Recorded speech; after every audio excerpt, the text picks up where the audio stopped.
যারা ভাগে কুরবানি দেয় বেশিরভাগ ক্ষেত্রেই তাদের কোরবানি বাতিল হয়ে যায়, সওয়াব বাতিল হয়ে যায়। এবং এটা বলার বিশেষ কিছু কারণ আছে।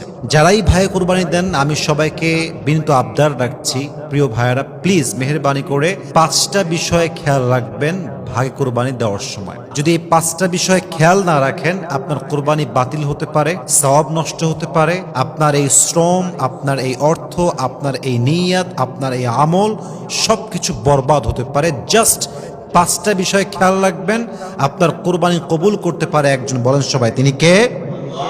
1 নাম্বার, যারা 7 জন মিলে শেয়ারে কুরবানি দিচ্ছেন, খেয়াল রাখবেন ভাগে কুরবানি দেওয়ার ক্ষেত্রে সকলের নিয়ত সহি আছে কিনা। কারণ আর নিয়তুল ফাসিদা, প্রথম ব্যাপারটাই হচ্ছে এরকম, আর নিয়তুল ফাসিদা, যদি কোনো একজন ব্যক্তির নিয়ত খারাপ হয়, অর্থাৎ 7 জনের মাঝে একজনের নিয়ত হচ্ছে শুধু গোস্ত খাবো, জাস্ট গোস্ত খাবো, এটাই তার ইন্টেনশন, তবে আপনাদের কোরবানি বাতিল হওয়ার সম্ভাবনা অনেক বেশি।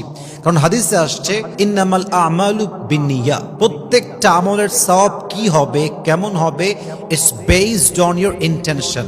নিয়ত ভালো তো সওয়াব আছে, নিয়ত খারাপ তো আমলে কোনো সওয়াব নাই। এই জন্য খেয়াল রাখবেন আর নিয়তুল ফাসিদা, কোনো ব্যক্তির নিয়ত খারাপ আছে কিনা। রাজি আছেন তো ইনশাআল্লাহ?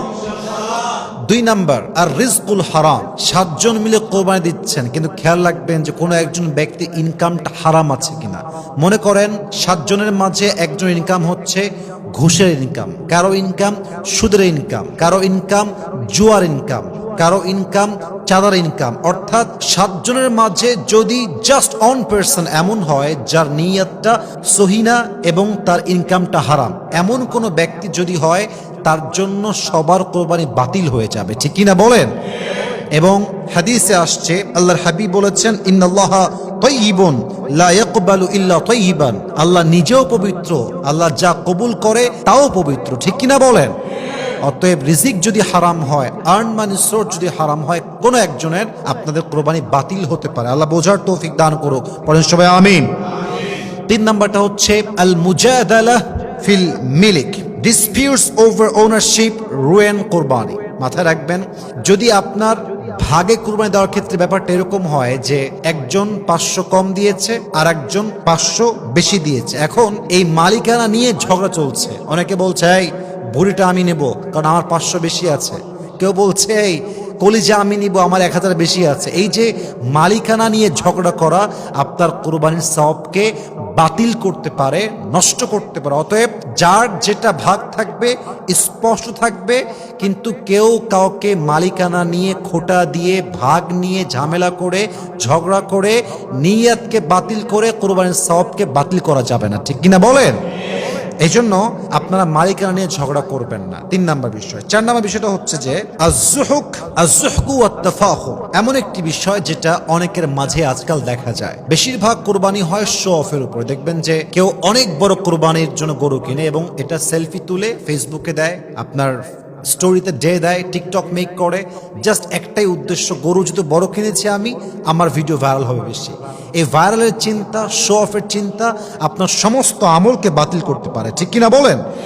এজন্য যদি 7 জনের মাঝে যে কোনো একজন নিয়ত হয় শো অফ করা, সাবধান, জাস্টিফাই করে নেবেন। 5 নাম্বার বিষয়গুলো শেষ করতে যাচ্ছি। অনেকেই কোরবানি দেয় বাহির থেকে, যেমন আমি থাকি ঢাকাতে, আমি কোরবানি দেব চট্টগ্রামে, রাজশাহীতে, সিলেটে, যে কোনো এক জায়গাতে। এখন 7 জন ভাগে আছি কিন্তু 6 জন থাকি দেশের বাইরে অথবা আমাদের শহরের বাইরে। এখন যাকে আপনি দায়িত্ব দিয়েছেন সে যখন জবাই দিচ্ছে কোরবানির গরুটাকে, সে কোরবানির বিধান সম্পর্কে, জবাই এর বিধান সম্পর্কে, কেমনে কাটতে হয়, কেমনে জবাই দেওয়া লাগে, কেমনে ভাগ করতে হয়, কেমনে কি করতে হয়, it doesn't know anything about it, সে কিছুই জানে না। এখন সে কোরবানির গরু জবাই করতে গিয়ে হত্যা করে ফেললো, কথার কথা। এখন একজনের মিস্টেকের জন্য, বিধান না জানার জন্য 7 জন কোরবানি বাতিল হয়ে যাবে, ঠিক কিনা বলেন?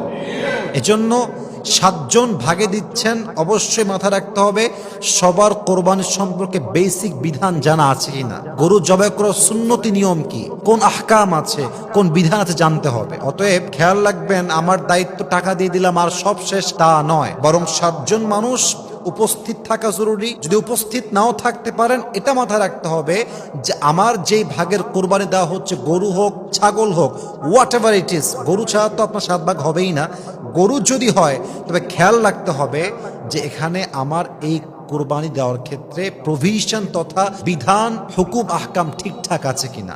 আল্লাহ সবাইকে এই 5টা বিষয় বুঝে ভাগে কোরবানি দেওয়ার তৌফিক দান করুক। আমরা সকলেই জবান করে পড়ছি আমিন। এই 5